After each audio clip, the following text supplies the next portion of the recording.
Hi friends, आपका अपना YouTube channel exam success में स्वागत है। आज हम लोग देखेंगे नागपुरी व्याकरण में समास। आने वाला जो एग्ज़ाम है जेटेट के लिए ये सब टॉपिक व्याकरण से तो आपको प्रश्न पूछे ही जाएंगे, इसलिए व्याकरण का ये लास्ट टॉपिक हो जाएगा समास, जिसको पढ़ना है आप लोग सिलेबस में देख ही चुके होंगे। पहले परिभाषा को देखते हैं, समास क्यों किससे कहते हैं। देखिए, दुई या दुई से बेसी शब्द कर परस्पर संबंध बताए वाला शब्द, चाहे प्रत्यय कर जब लोप हो जाएला और दुई या दुई से बेसी शब्द जे नावा शब्द बनेला उके समासिक शब्द कहल जाएला। और ओहे दुई या दुई से बेसी शब्द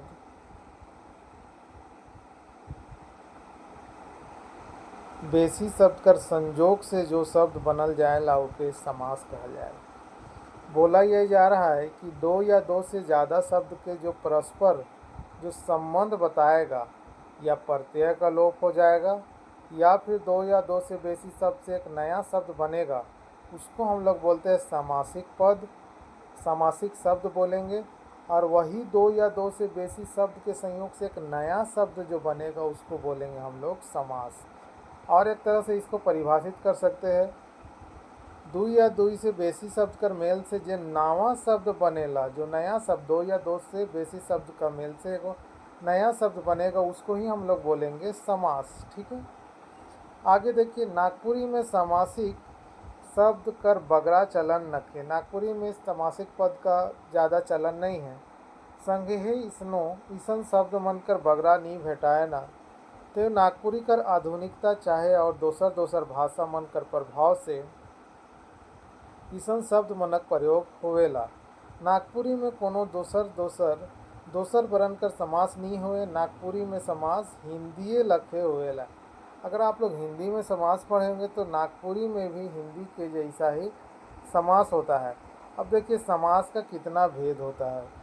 समास का अगर आप देखिएगा तो टोटल आपको मिलेगा 7 भेद हो जाएगा, जिसको आपको याद रखने का एक हम ट्रिक बताएंगे। इस वीडियो के अंत में आपको ट्रिक बताएंगे कि सब समास को आप लोग कैसे याद कर सकते हैं। पहला देखिए, तत्पुरुष समास किसको बोलेंगे।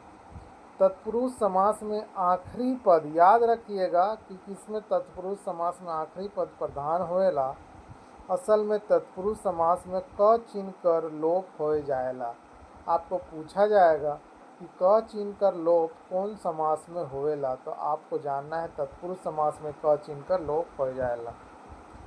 जैसे बन मानुष, बन का मानुष, क चिन्ह का कड़ बेचवा कड़क, कड़ बेचवा लतखोर, ये सब में क चिन्ह का लोप लात को खाने वाला हो गया। ठीक है, तो ये क चिन्ह का जब लोप हो जाएगा तो इसको ही हम लोग बोलेंगे तत्पुरुष समास। या घर दमदा और भी एग्जाम्पल देख सकते हैं। कर्मधारय समास, हम लोग क्या देखें, तत्पुरुष समास में तत्पुरुष समास जो होता है जिसमें आखिरी पद कौन सा, तत्पुरुष समास में पूछा जाएगा कौन सा पद प्रधान होता है, पहिल पद, आखिरी पद या सौ पद, ऐसे लिखा, तो इसमें आखिरी पद प्रधान होगा। दूसरा देखते हैं कर्मधारय समास, जेकर में पहिल शब्द विशेषण हुए उके कर्मधारय समास कहल जाएगा। पहला शब्द विशेषण, जैसे देखिए घोड़ मुहा, ये विशेषण हो गया। लल मटिया विशेषण को बता रहा। पीसल हल्दी मिशन, गूड़ा चावल में गूड़ा हो जाएगा, विशेषण को जो बताएगा। करी मुही, महाजन, नील गाय, ये सब जो होगा ये विशेषण को बता रहा है, विशेषण होगा। पहला शब्द विशेषण होगा तो उसको ही हम लोग बोलेंगे कर्मधारय समास। पूछा जाएगा एग्जाम में कि कर्मधारय समास में पहिल शब्द का होएला, संज्ञा, सर्वनाम, विशेषण की क्रिया विशेषण है, तो आपको जानना है कि विशेषण होता है। आगे देखिए, द्विगु समास, जहाँ पहिल शब्द संख्यावाचक होवे उके द्विगु समास कहल जाएगा। संख्या मतलब कोई नंबर को बताएगा, जैसे दू अन्नी, दू आ गया, चार गोड़वा में चार आ गया, दू पहिया में दू आ गया, दू बटिया हो गया, दू धरिया हो गया, नवरत्न हो गया, सब द्विगु समास का उदाहरण है। आपको बोल देगा नवरत्न कौन समास का उदाहरण है, तो आपको जानना है कि नवरत्न जो हो जाएगा द्विगु समास का उदाहरण है। आगे देखिए, द्वंद्व समास। द्वंद्व समास कर माने है जोड़ा, जेकर में दुइयों पर संज्ञा होए और बीच में संयोजक लोप हुए ओके द्वंद्व समास कहल जाएला। जैसे माए बाप होता है, ये एक जोड़ा हो गया, भाई बहन, बाप बेटी, छोड़ा छोड़ी, बेटी दामाद, दूध भात, दही चूरा, राजा प्रजा, लाव लश्कर, ये सब क्या हो गया, द्वंद्व समास में। याद रखिए जोड़ा हो जाएगा तो उसको ही द्वंद्व समास बोलेंगे। आगे देखिए अव्ययी भाव समास।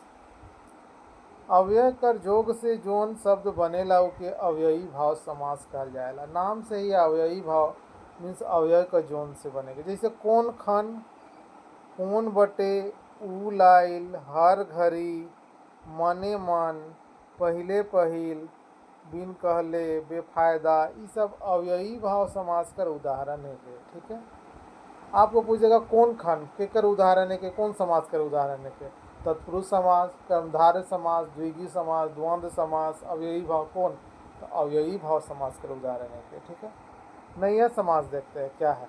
नेगेटिव वाला न वाला आएगा, इसमें जो समासिक शब्द कर पहिल अंश में नकारात्मक भाव प्रकट करेला के नया समास कहा जाएगा। जैसे बेलूरा, ठीक है, नकारात्मक को बता रहा, अनसुन नकारात्मक, अनजान, अनसंहार, अनहोनी, सब नया समास को बता रहा। आगे देखिए बहुव्रीहि समास। समास में आवल पद के छोड़ के जब कोनो दोसर पदार्थ कर प्रधानता होए ओके बहुव्रीहि समास कहे ना। कहे के मानी समास कर समासगत गद में कोनो मुद नहीं होए, सौ पद कोनो दोसर पद कर विशेषण होएला। बोल रहा है कि अपना पद को, अपना चीज को छोड़ के एक नया वो अर्थ बताएगा, नया उसका मतलब होगा, उसी को हम लोग बोलेंगे बहुव्रीहि समास। जैसे कन पातर, इसका अलग, नीलकंठ, कमल नयन, लंबोदर, ये सब बहुव्रीहि समास है। इसमें जो आया हुआ जो पद है उसको छोड़ के दूसरा पदार्थ, दूसरा चीज को बता। लंबोदर, ये तो आप जान ही रहे हैं किसको बोला जाता। तो इसमें है कि अपना वो पद को, अपना वो पद को छोड़ के एक नया बता रहे कि उसका मतलब क्या होता है, तो वो चीज हो जाएगा बहुव्रीहि समास का उदाहरण हो जाएगा। दोस्तों अगर वीडियो अच्छा लग रहा होगा तो वीडियो को ज़्यादा से ज़्यादा लाइक, शेयर और सब्सक्राइब करें। इस वीडियो का MCQ आप लोगों को अपलोड कर दिया जाएगा। आप लोग एग्ज़ाम सक्सेस AF ये चैनल है, यही चैनल जो लिखा हुआ है एग्ज़ाम सक्सेस AF में आप लोग सर्च करके देख सकते हैं। और वीडियो को ज़्यादा से ज़्यादा लाइक, शेयर और सब्सक्राइब कीजिए। फिर मिलते हैं एक नए वीडियो के साथ, तब तक के लिए थैंक यू।